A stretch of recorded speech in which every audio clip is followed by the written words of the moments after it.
When I see some players with weaknesses, you can see on myself what I missed in that moment, and try to help them just to fix it if possible. It's important for us to provide the realistic situation, but in the same time to allow to them to dream. It's a mix that is important, the balance on. For him having a very good season next season. I think Mauricio Pochettino will not take a job on where he didn't think there is huge potential to get Chelsea back up to the very top of the league. I think Miggs is right. He will have to get rid of some players that have been there for a long time, and maybe it could be time for them to have a fresh challenge. He will want a young, dynamic squad that he can freshen up. Frank Lampard recently said that the squad is not in good physical condition. So a lot of work needs to be done. He will make it tough. They will work hard. I think their pre-season is going to be very hard. I think that it's an amazing signing. I think Chelsea have finally done something good and right. But the standards as a collective for a club like Chelsea have to be at the maximum. And at the minute, when I came in, very quickly I could see that wasn't there enough. But I think we'll be talking next season about a very different Chelsea. We start with Chelsea, who have confirmed Mauricio Pochettino as their new manager. He has signed a 2-year contract with an option of a further year. He will officially start on July the 1st. Mauricio Pochettino's appointment as the manager of Chelsea marks a new and exciting chapter in his coaching journey. Known for his excellence, innovation, and deep understanding of the game, Pochettino has consistently made a profound impact on the teams he has led. He has a reputation for revolutionizing playing styles and instilling a winning mentality within his squads. Pochettino's arrival at Chelsea comes at a crucial moment for the club as they aim to bounce back from a disappointing season. I think he's a good manager. He's been in big places over in the world, and what he did in the Premier League, he was a great success. So I'm looking forward to working with him and learning as much as I can from him. Mauricio Pochettino's appointment as the manager of Chelsea brings with it the expectation of a squad overhaul. Chelsea has made it clear that one of Pochettino's primary tasks will be to offload players and reduce the squad size, partly to comply with financial fair play regulations and to cut costs. There's going to be a financial fair play. They'll look at Chelsea at some point because of the money that they've spent. Is that side of it?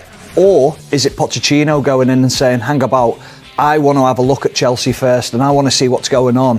I'm going to sign a couple of years with the option to extend it by a year, because I feel that I just want to assess where the club's at the moment, because it is new ownership. Chelsea had been active in the transfer market in recent windows, bringing in a host of players including Enzo Fernandez, Mykhailo Mudryk, Noni Maduik, Beno Badiashile, Wesley Fofana and Kalidou Koulibaly.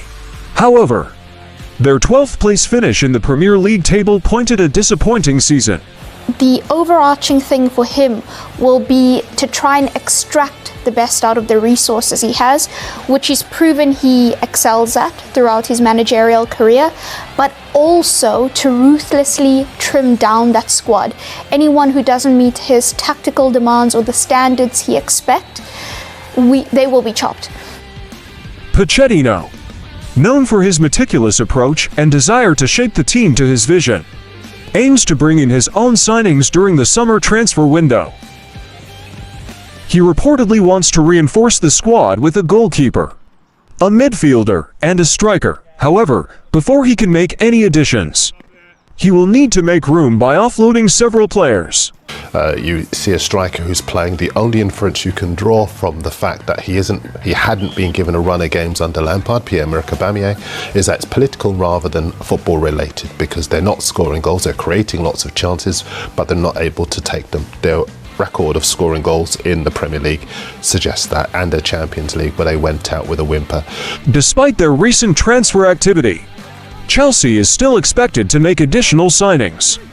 RB Leipzig's Christopher Nkunku is anticipated to join the club, while there is reported interest in Inter goalkeeper Andre Onana and Napoli striker Victor Osimhen.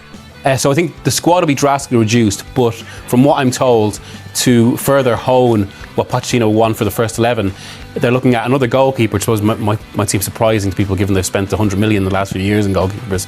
But I suppose it's all about what you need right now.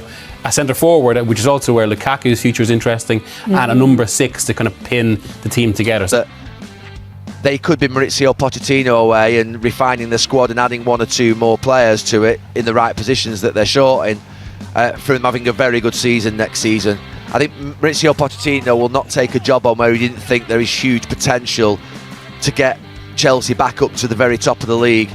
The arrival of Pochettino as Chelsea manager signifies a new chapter for the club, with hopes that his coaching prowess and ability to transform teams will reignite the spirit and success of the London Giants. The planned squad changes and potential new signings reflect the determination to rebuild and challenge for top honours once again. It's not impossible for Chelsea without European football at all to have the focus to be able to do it. And like I said, at Southampton, best defensive record, or one of the best in the Premier League. At Spurs, first season, joint best defensive record with Manchester United in the Premier League. Second season, best defensive record outright. So that's the one thing. You look at the players that are at Chelsea at the moment, they've got some super defenders there. Super defenders. I think they are going to be formidable next season. Yeah, and it is a team that, although they've brought in World Cup winners, although there's been a lot of money spent on these players, they aren't fully fledged superstars yet. They're still at a stage where they're mouldable. With a reputation for tactical brilliance, player development, and a relentless pursuit of excellence, Pochettino's impact promises to extend far beyond the confines of the pitch. His arrival signifies a fresh start, a chance for Chelsea to rise from the ashes of a challenging season and reclaim their position among the footballing elite. I'm a big fan of Pochettino as a manager. I think he's a very good manager, but it's not about which individual it might be. I mean, it's about getting the right high level of manager. Standard sounds a really sort of simple word, but it's so relevant to this club at the minute. The standards collectively have dropped. I can be honest about that, particularly that it's my last game. I might not see some of them that much anymore anyway. But the standards as a collective for a club like Chelsea have to be at a maximum. And at the minute, when I came in very quickly, I could see that wasn't there enough. You need, when you arrive a new club, you need to make some changes. If you arrive from the beginning, easier. But if you arrive in the middle, the same. You need to start to build, and that is why it's so important to create a big platform, and that is in what we really believe. The coaching staff is to create a platform where the player can feel comfortable and can improve